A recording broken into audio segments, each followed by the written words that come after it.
یہ ملک جیسا کہ ہمارے حضرت بھی فرمایا کرتے تھے اقلیتوں کی اکثریت کا ملک ہے، ایک بات۔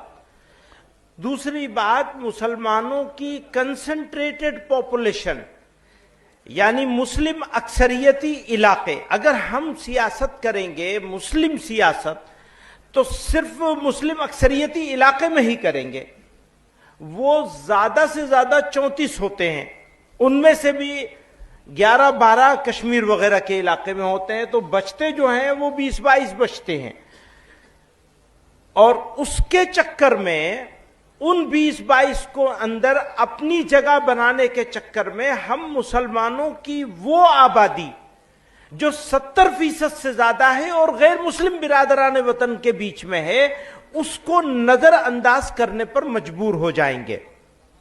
صورتحال یہ ہے کہ مسلمانوں کی اکثریت رہتی ہے، 70% سے زیادہ مسلمانوں کی آبادی غیر مسلم برادران وطن کے بیچ میں رہتی ہے۔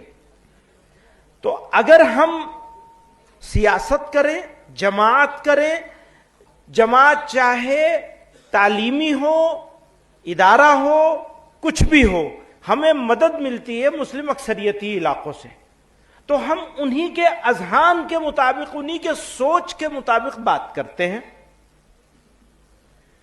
پرابلمز، پریشانیاں غیر مسلموں کے بیچ میں رہنے والوں کی مختلف ہیں، جیسے دیوبند میں رہنے والے کی پریشانی الگ ہے، اور دیوبند سے 20 کلومیٹر دور پر کسی گاؤں میں رہنے والے 200 غیر مسلم گھروں کے بیچ میں 30 گھروں کے ساتھ رہنے والے مسلمانوں کے ایشوز، پرابلم اور سوچ بالکل مختلف ہے۔ جمعیت علماء آزادی کے وقت سے مسلمانوں کی سیاست سے اپنے آپ کو علیحدہ کرنے کا فیصلہ کرتی ہے، تو 30%، 20% مسلمانوں کے لیے نہیں بلکہ 70%، 80% مسلمانوں کے لیے۔